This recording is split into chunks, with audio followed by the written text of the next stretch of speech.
It was September 8th, 2018 in Atlanta, Georgia. Rush hour traffic clogging Interstate 75, the kind of morning where tempers already ran high. For 41-year-old Danica Wells, though, this wasn't just traffic. It was her battlefield. She wasn't just another driver behind the wheel of a black SUV. She was a corporate compliance officer who carried her job title like a badge, turning highways into her own personal court. Her vehicle was rigged with dash cams, custom horns, and decals that screamed authority, as if that gave her the right to enforce rules no one asked her to. Her entire life in confrontation. She had 3 citations for aggressive driving, countless videos of her berating other motorists, and a LinkedIn page full of self-righteous posts about teaching respect. That Friday morning had already fed her power complex. She'd fired 2 employees, ranted online about accountability, and swallowed prescription stimulants she wasn't prescribed, fuel for her already explosive personality. Now, with the highway stretching before her, she was on the hunt for a target. She didn't have to wait long. A compact Honda merged in front of her SUV, perfectly legal. But to Danica, it was insubordination. Her rage erupted instantly. She slammed her horn, flashed her high beams, and pressed so close to the Honda's bumper it was a miracle they weren't touching. Her dash cam rolled, capturing her performance as she cursed into the camera, ranting about proper merging and holding people accountable. But tailgating wasn't enough. Danica pulled up alongside the Honda, still flying at 75 miles per hour. Window down, body half turned as she screamed through the glass. She gestured wildly, swerving dangerously close, her voice sharp with venom. To her, this was justice. To everyone else, it was lunacy. The other driver, terrified, tried to keep steady as Danica's SUV loomed like a predator ready to strike. What she didn't see, what she couldn't see, was the line of stopped traffic ahead. Construction cones, warning signs, concrete barriers, all clear, all obvious. But Danica's tunnel vision locked her onto the Honda, her ego too swollen to notice she was seconds from disaster. And then it happened. Her SUV slammed into the concrete barrier at full speed, the impact echoing like an explosion.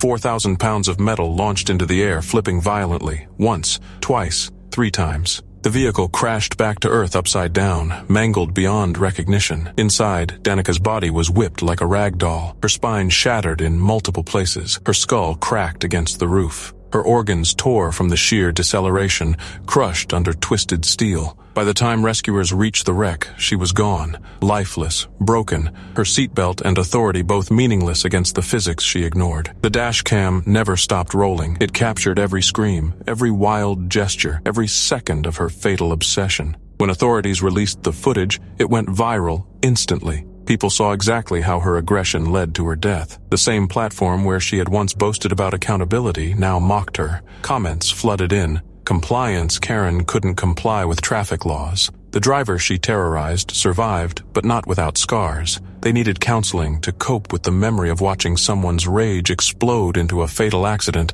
right in front of them. Danica's employer was dragged into the spotlight too, her history of abusing power laid bare. The company scrambled, instituting anger management training and new rules for compliance officers. Danica Wells died trying to enforce rules on everyone else, blind to the fact that she was breaking the most important one, survival. Because in the end, concrete barriers don't bend for authority, no matter how loud you scream.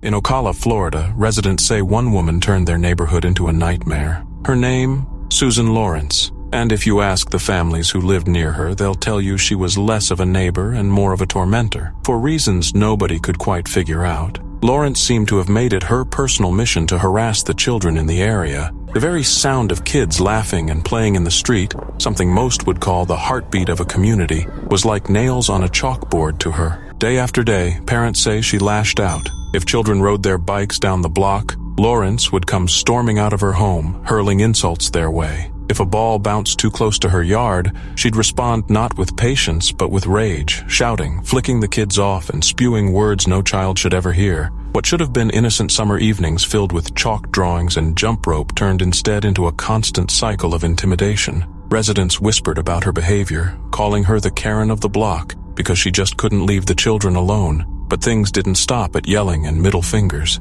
Neighbors alleged that Lawrence escalated her tantrums by throwing objects toward the children, anything to make her anger felt. For the kids, playtime came with fear. Parents had to warn their little ones to stay alert, to steer clear of her apartment. to understand that some adults simply didn't see them as children at all, but as targets for misplaced hate. And then came the day everything boiled over. The day her behavior claimed a life. Ajike A.J. Owens, a 35-year-old black mother of 4, was no stranger to Lawrence's harassment. Her children, like many others in the neighborhood, had endured the shouting, the insults, the flicked-off gestures. But when reports came that Lawrence had crossed yet another line, allegedly throwing objects at Owens' kids and lacing her fury with racial slurs, Owens had had enough. Like any protective mother would, she walked over to confront the woman face to face. Not to fight, not to threaten, just to stand up for her children and demand respect. But what should have been a tense conversation across a doorway turned into something unthinkable. Behind the front door of her apartment, Susan Lawrence armed herself with a gun. As Owens approached, seeking answers and accountability, Lawrence fired through the closed door. The bullet struck Ajik, fatally wounding her right outside the home her children had grown up fearing. In one violent act, a mother's life was stolen. 4 children were left without their mom, and an entire community was shattered. The tragedy sent shockwaves far beyond Ocala. To neighbors, it wasn't just about one fatal moment. It was the culmination of months of unchecked harassment. To them, it felt inevitable, like everyone had been watching a slow-motion disaster unfold, powerless to stop it. Owens's death became the grand finale of Lawrence's tirade, the final, irreversible chapter in a story that never should have been written. And now, Lawrence is facing criminal charges. Authorities, under pressure from a grieving community and national outrage, moved to hold her accountable. But the damage has already been done. A mother's life cannot be restored. 4 children are left to grow up with the trauma of losing their protector in the very neighborhood where they should have felt safe. Residents still describe Lawrence in the same way they did before. A woman who had it out for the kids, who couldn't tolerate joy, who turned play into danger. But now, her name is forever tied to something darker. She isn't just the woman who yelled at children in the street. She's the woman accused of taking Ajika Owens' life. The story has become bigger than Ocala. It's a flashpoint in the ongoing conversation about race, safety, and the weaponization of fear. To many, it's clear that if the roles had been reversed, if Owens had been the one behind that door, the narrative would have looked very different. But in this case, what the community is left with is grief, anger, and a demand for justice. Ajik Owens didn't go to that apartment with a weapon. She went as a mother, standing up for her kids. And for that, she paid the ultimate price. What started as petty harassment, a woman flicking off children for daring to laugh too loudly, spiraled into a deadly confrontation that ripped a family apart. And now, instead of hearing kids playing freely in the street, neighbors hear silence, broken only by the memory of what happened when one woman's hate turned fatal. It was November 11th, 2015 in Seattle. The city's glow feels almost festive, with Black Friday chaos creeping into every store. But for 44-year-old Erin Lockhart, it wasn't about family shopping trips or holiday deals. It was about power. She wasn't just a luxury real estate agent with platinum blonde hair and a Mercedes parked outside. She lived to remind everyone that she was above them. Her business cards boasted million-dollar sales like badges of superiority. Her Instagram was a running diary of mocking poor people, and her followers cheered her every time she humiliated someone in public. To Erin, entitlement wasn't a flaw. It was her brand. That morning had already been a victory lap. She'd filmed herself ridiculing families waiting outside Target, berated a Starbucks barista, and even uploaded a video where she lectured a pregnant woman about shopping etiquette. By the time she arrived at Whole Foods after a champagne brunch, phone in hand and live stream rolling, Erin wasn't just shopping. She was hunting for content. Her signature tactic was simple: block anyone she deemed unworthy from accessing premium items, using her heels, designer clothes, and cutting tone to turn grocery aisles into her personal arena. And then she saw it, the last organic turkey. The Rodriguez family had reached for it first, their elderly grandmother carefully clutching the frozen bird. But Erin swooped in like a hawk, sneering into her camera as she berated them, focusing cruelly on the grandmother's broken English and slow movements. She shouted about being a premium customer, declaring that families like theirs didn't deserve the same products she did. Her followers ate it up, the comments scrolling as they urged her on. When Mrs. Rodriguez refused to let go, Erin's entitlement ignited into full-blown rage. She yanked at the turkey with one hand, gripping her phone with the other, determined to film her dominance. Her voice grew sharper, her movements more erratic, until her designer heels betrayed her. Backing up recklessly near the olive oil display, tipsy from brunch and drunk on ego, she stumbled. The shelves gave way. What followed was pure chaos. Glass shattered as bottles of olive oil crashed to the ground, one shelf toppling into the next in a chain reaction. Shoppers screamed, ducking as metal racks collapsed and jars exploded across the aisle. In the confusion, panic surged. Customers thought they were under attack. And then came the stampede. Erin was at the center of it all. Trapped beneath the fallen shelves, her body tangled in broken glass, she was swallowed by the terrified rush of people desperate to escape. Feet pounded over her chest, crushing her ribs, puncturing her lungs. A shard of glass tore through her carotid artery, spraying blood that mixed with spilled olive oil, creating a gruesome pool around her struggling body. Still, her hand clutched the turkey, the prize she refused to let go of even as her life drained away. Her phone kept recording. Every gasp, every scream, every final twitch was captured and uploaded in real time. By the time paramedics reached her, it was too late. Blood loss had already claimed her. They tried for 20 minutes, but her body was beyond saving. The aftermath was as brutal as her death. 3 customers ended up in the hospital. The Rodriguez family was harassed online by Erin's followers, needing police protection until accounts were shut down. Security footage of the incident went viral, exposing the cold truth. Her own arrogance had caused the very stampede that killed her. Whole Foods scrambled to implement new safety measures, reinforcing shelving and revising crowd control policies. Meanwhile, her real estate firm cut ties immediately, uncovering a long trail of discriminatory behavior that stained her reputation. It was supposed to be one of those wholesome, picture-perfect mornings at a Florida elementary school, a kindergarten graduation where tiny kids dressed in paper caps beam proudly at their parents, and families gather to celebrate the milestone of moving up from crayons to cursive. Parents had their phones out, grandmas had tissues in their hands, and teachers tried their best to keep the event running smoothly. But instead of a simple, joyful ceremony, what unfolded in that auditorium could have been ripped straight from a reality TV reunion brawl. And at the center of it all, a full-blown Karen meltdown that escalated so wildly, it didn't just ruin the mood, it turned dangerous. The trouble began with something so small it was almost laughable. Seating. Yes, seats. A handful of folding chairs lined up for parents and family members to watch their little ones walk across the stage, but apparently one white woman, already giving off the stiff posture and tight-lipped energy of someone ready to pop, decided that she, and only she, had a rightful claim to a particular chair. That was her hill to die on. Seated nearby was a black mother, holding her young child, just trying to enjoy her kid's moment like everyone else, but Karen couldn't stand it. Instead of brushing it off or asking politely, she began fussing loudly, her voice cutting through the sweet background chatter of kids giggling and parents clapping. What should have been an innocent dispute about who sat where quickly turned into a public tirade.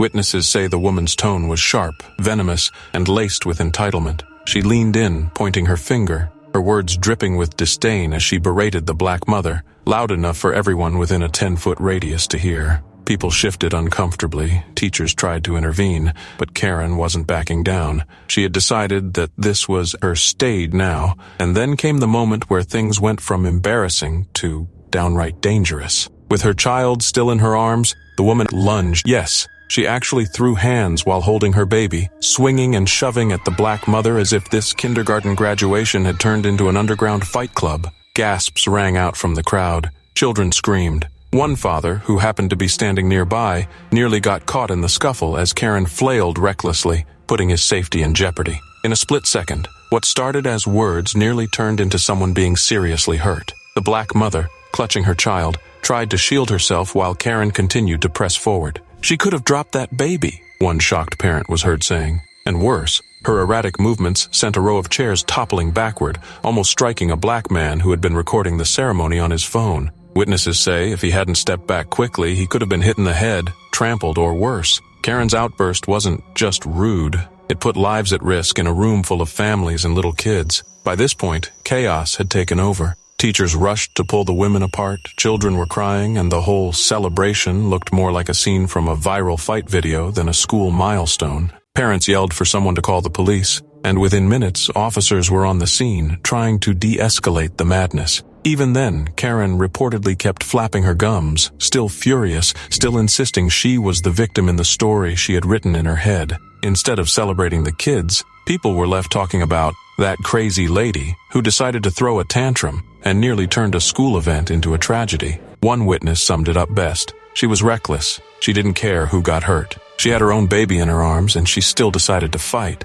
She put that child in danger. She put the other mom in danger. She almost knocked into that man behind her. It could have ended way worse. And that's the real kicker. This wasn't just about a seat. It was about control, entitlement, and a woman so blinded by her own self-righteousness that she couldn't see the chaos she was creating around her. She risked lives, embarrassed herself in front of an entire community, and scarred what should have been a milestone memory for dozens of families, all because she couldn't let go of a chair at a kindergarten graduation. When the cops finally diffused the situation, the room was left in stunned silence. Parents whispered, kids asked questions no one wanted to answer, and the memory of that day became etched not for the children's achievements, but for the shocking display of rage from one woman who simply could not control herself. And so, what should have been a sweet send-off for Florida kindergartners will now forever be remembered as the day Karen showed her whole tale and nearly turned a graduation into a crime scene.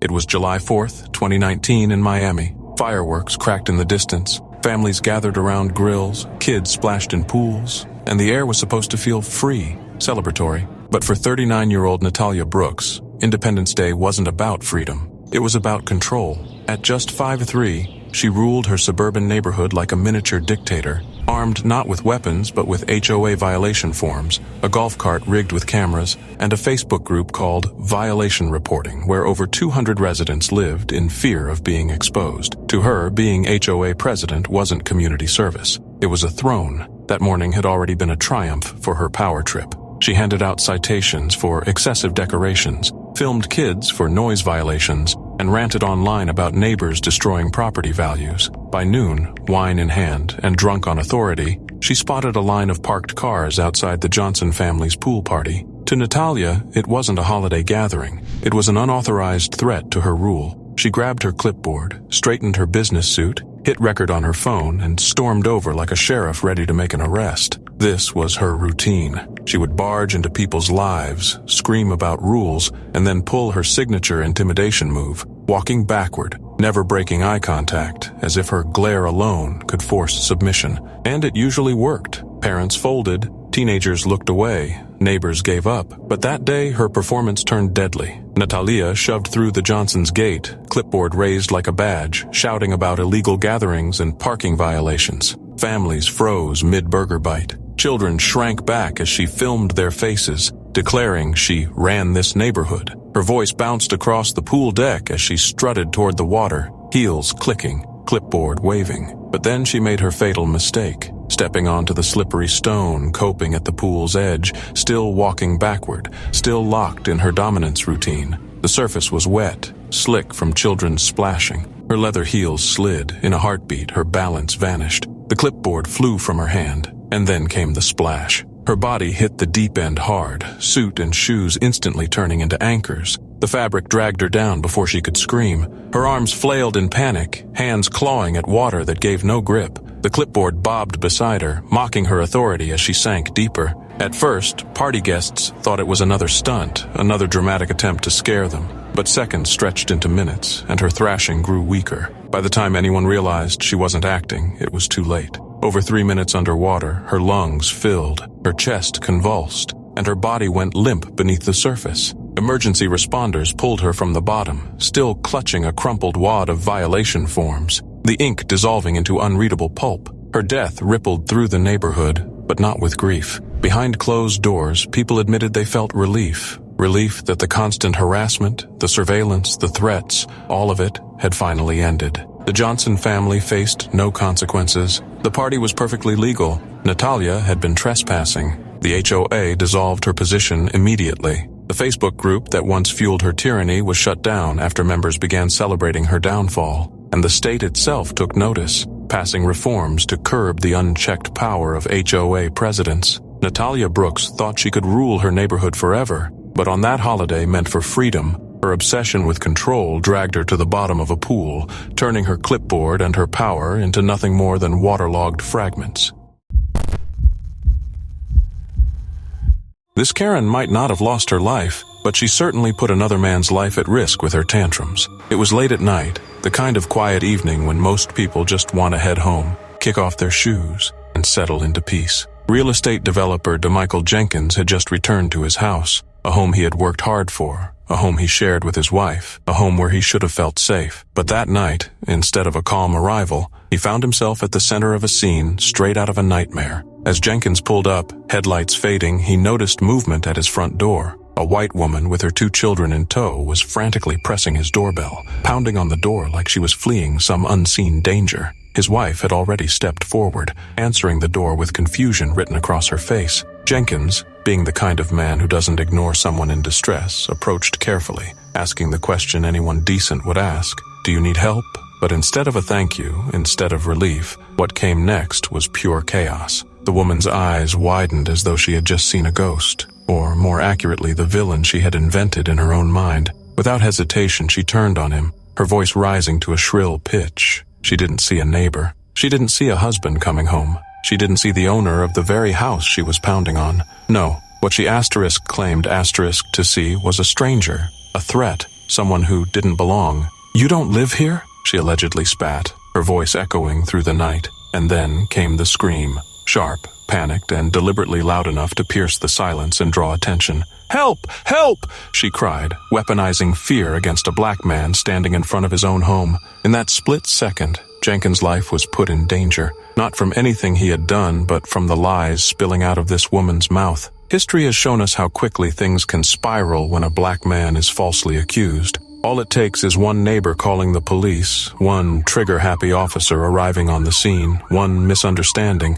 and suddenly what was supposed to be a quiet night at home could turn into tragedy. Jenkins knew it. His wife knew it. And yet, this woman either didn't care or didn't think. Jenkins's wife immediately tried to defuse the situation, stepping in with calm but firm words explaining that yes, this was their home. Yes, this was her husband, and no, he was not some intruder. But the woman was already lost in her own panic-fueled performance. Soon, her husband arrived, confusion plastered across his face. Now Jenkins and his wife had to do the unthinkable.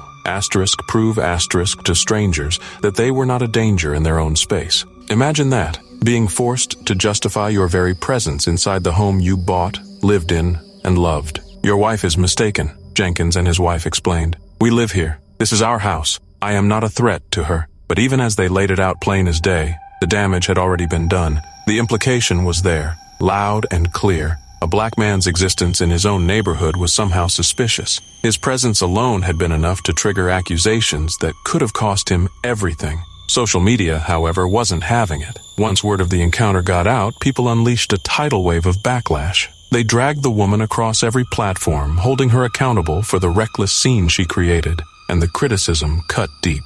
So deep, in fact, that the woman herself went online in a tearful Facebook Live, her mascara running, her voice trembling as she attempted to apologize. But even her apology came wrapped in excuses. Between sobs, she insisted she hadn't profiled Jenkins, that she hadn't meant harm, that she hadn't intended to make it about race. Yet her actions spoke louder than her shaky words. She hadn't asked questions. She hadn't paused to consider the truth. She had gone straight to the dangerous accusation that a black man didn't belong where he was, that his very presence was a threat. The internet saw right through it. Commenters pointed out the obvious. If Jenkins had been white, would she have screamed for help? If Jenkins had been white, would she have accused him of not belonging? If Jenkins had been white, would his wife have had to explain, like a defense attorney presenting evidence, that no crime was happening here? The answer was clear. And that's what makes this incident so chilling. It wasn't just an argument at a front door. It was a textbook example of how quickly black lives can be put at risk by false accusations and weaponized fear. Jenkins did nothing wrong. He was simply returning home. Yet in the blink of an eye, his safety, his dignity, even his life hung in the balance because someone decided to scream instead of think. The apology may have been public, but the damage was private, personal, and lasting. Jenkins and his wife were left with the knowledge that, in their own neighborhood, at their own front door, they weren't seen as homeowners or neighbors first. They were seen as suspects, and all it took was one woman's baseless fear to turn a peaceful night into a potentially deadly confrontation.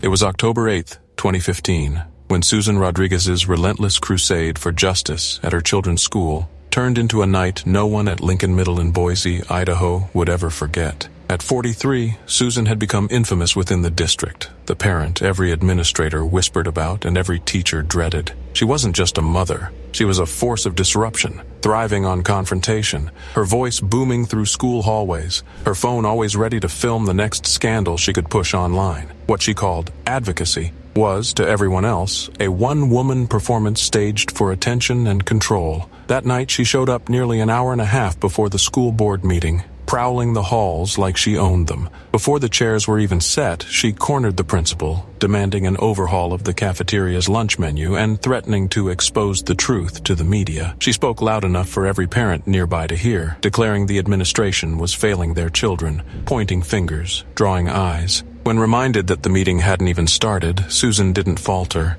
She raised her phone, recording herself as she accused staff of covering up problems, her voice echoing through the hall like the opening act to a drama she had staged countless times before. But while Susan focused on her performance, she ignored the very real danger above her. The school was under heavy renovation, scaffolding stacked in corners, dust clinging to the air, construction crews working late to finish electrical upgrades. Directly over Susan's head, new lighting fixtures had been mounted into an aging section of ceiling tile, one that workers had already flagged as weakened. No one expected a parent to be standing there so early, and Susan, distracted by her own theatrics, never noticed the ominous creak in the ceiling above. At 6:20 p.m., just as she shuffled her papers and rehearsed her talking points for the board, the sound came. A low, sharp crack that silenced the hallway for a split second before chaos erupted. The ceiling tile gave way, and with it came a heavy light fixture crashing down from nearly 12 feet above. Parents gasped, staff screamed, but Susan had no time to react. The impact struck her squarely on the head and shoulder with brutal force, dropping her instantly to the floor. Her phone skittered away, its camera capturing only muffled shouts and frantic movement. She never regained consciousness. By the time paramedics arrived, she was fighting for her life, her skull fractured, her neck severely damaged. At the hospital, doctors worked relentlessly, but 2 days later, Susan's battle ended. Her final performance had played out in front of the very audience she craved, but the ending was one she could never have scripted. The investigation that followed was damning. Corners had been cut during the renovation, safety measures ignored, oversight neglected. Susan's death wasn't just a freak accident, it was preventable. Her family, broken and furious, turned their grief into action, forcing the district to confront its failures. Schools across the city shut down for inspections, safety codes rewritten overnight, new standards enforced with uncompromising detail. Susan Rodriguez had spent her life demanding change, though often for the wrong reasons. In the end, the very chaos she courted became the catalyst for something far larger than herself. Her story remains a chilling reminder of how easily control can slip away, how a single ignored danger can turn an ordinary evening into a tragedy, and how sometimes the loudest voice in the room is silenced in the most brutal way imaginable.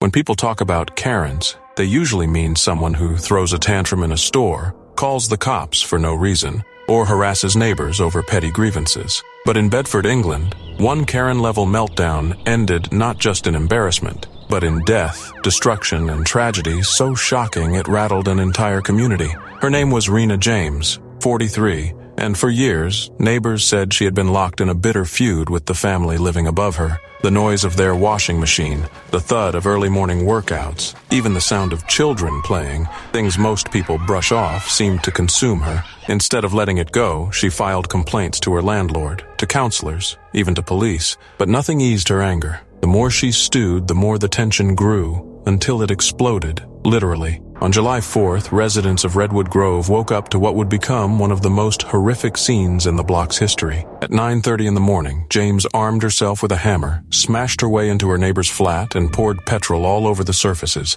Then, in an act of sheer recklessness, she lit a naked flame. The explosion ripped through the building with a force so powerful it was heard half a mile away. Fire shot through the stairwells, windows blew out, and terrified residents leapt from upper floors to escape the inferno. Within minutes, the 3-story block was engulfed, and before long it collapsed into smoldering rubble. But the person who triggered it all, Rena James herself, never made it out. A neighbor tried desperately to pull her to safety, but the flames overtook everything.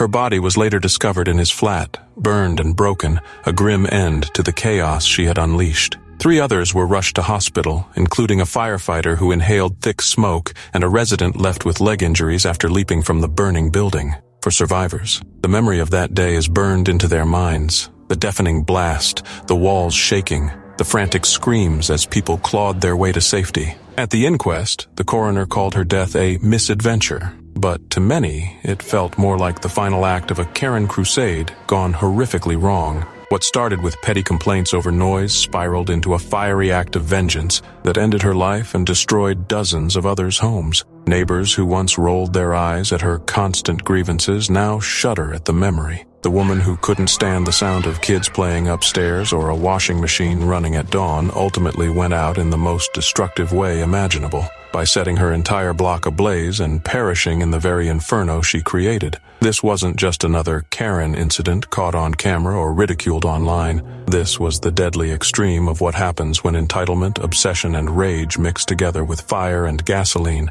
And so, Rena James's story now sits among the most horrific ways Karens have met their end. Not with a quiet fade, but with a bang so loud it shook an entire town, leaving a legacy of ash, rubble, and a cautionary tale that won't soon be forgotten. It was June 22nd, 2016 in Phoenix, Arizona. Whitney Collins had no idea she was walking straight into her own demise. At 35 years old, standing just over 5 feet tall, she wasn't just a middle school vice principal. She was the embodiment of authority gone unchecked. Every part of her life revolved around control, confrontation, and capturing it all for the internet. Her red Honda Civic wasn't just transportation. It was a mobile stage, outfitted with phone mounts to record the meltdowns she engineered for her TikTok account, where nearly 8,000 people tuned in daily to watch her berate fast food workers and retail staff. That morning had already been a victory lap for her brand of chaos. She had suspended 3 students for attitude problems, humiliated a parent who dared question her methods, and posted a self-righteous video about teaching respect to the next generation. But Whitney didn't stop at her school. She carried her authority like a weapon, wielding it in drive-thrus and checkout lines, forcing teenagers and minimum-wage workers to crumble under her laminated credentials and viral threats. At one McDonald's location, she was infamous, a storm that staff dreaded seeing pull up. 2 young employees had already lost their jobs after her recordings made their way to corporate. So when she rolled into that drive-thru around lunchtime, phone already streaming, the staff braced themselves. Jake Martinez, just 17 years old, nervously told her the ice cream machine was broken. That single line was all it took. Whitney's face twisted into fury. Her voice sharpened as she leaned into the camera, telling her followers she knew lying teenagers when she saw them. Her chat lit up with laughing emojis and words of encouragement, fueling her rage like gasoline on a fire. Then came the move everyone expected, the one she was infamous for. She threw open her car door, leaving her Civic idling in drive, and stormed toward the towering electronic menu board. Live, loud, certain she owned the moment. She pounded her fists against the metal structure, shouting threats, name-dropping her position at the school, screaming about incompetence and consequences.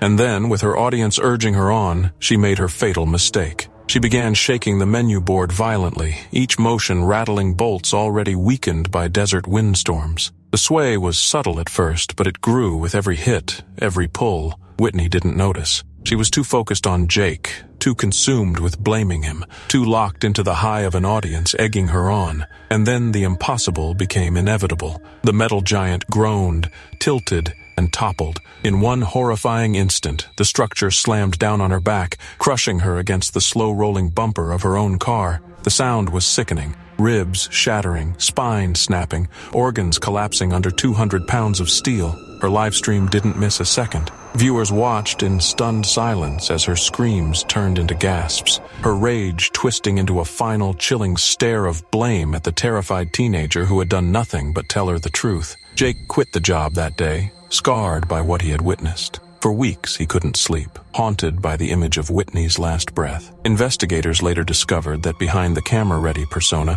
Whitney's conduct at school was already under scrutiny. Parents had complained, students had documented encounters. Her death, horrifying and grotesque, became something larger than a freak accident. It was a symbol, a grotesque warning about entitlement, obsession with viral fame, and the danger of believing authority makes you untouchable. Because in the end, Whitney Collins didn't just lose her life, she was crushed by the very performance she lived for, and her audience, the same people who cheered her on, could only watch as the ultimate Karen moment turned into the ultimate Karen tragedy.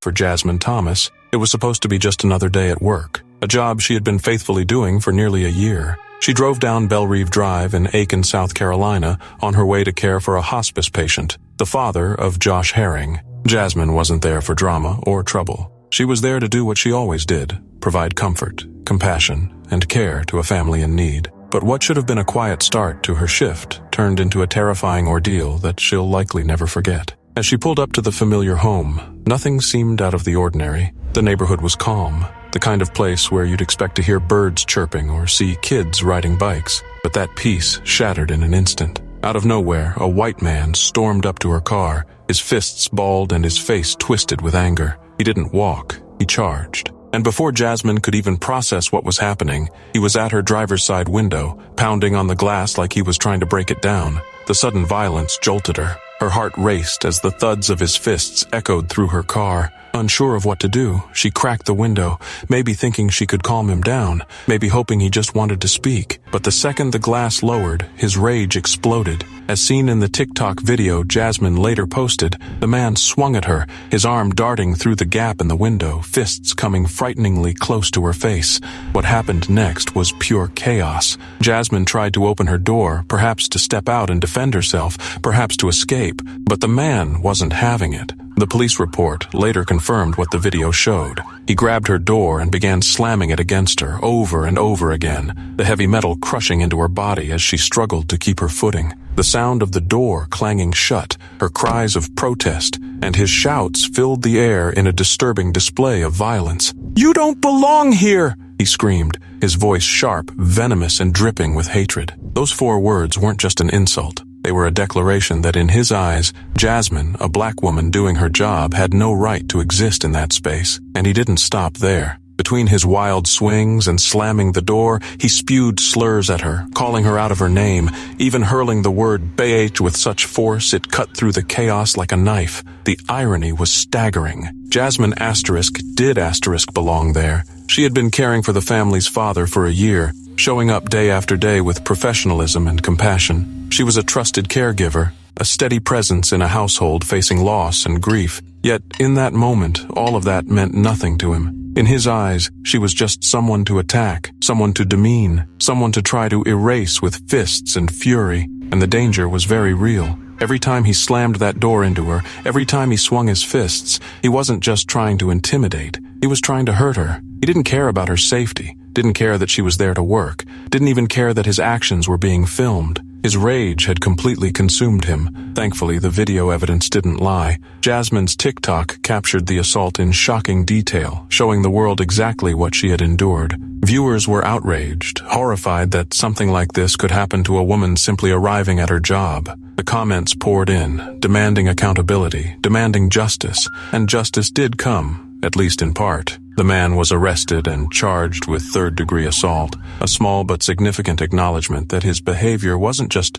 anger or a misunderstanding. It was violence. It was hate. It was an attack that could have ended far worse. For Jasmine, though, the scars go beyond the physical. The humiliation of being told she didn't belong, the fear of having a stranger's fists come at her, the trauma of being crushed by her own car door. It's something that lingers long after the headlines fade. She wasn't just attacked. She was dehumanized in broad daylight, in a neighborhood where she had every right to be. Her story is more than just a viral TikTok clip. It's a chilling reminder of how quickly everyday moments can turn dangerous when bias and rage collide. It's proof of how fragile safety can feel when someone decides to weaponize hate. And it's a testament to Jasmine's resilience that she had the courage not only to survive the assault, but also to share it with the world, ensuring that what happened to her would not be buried in silence.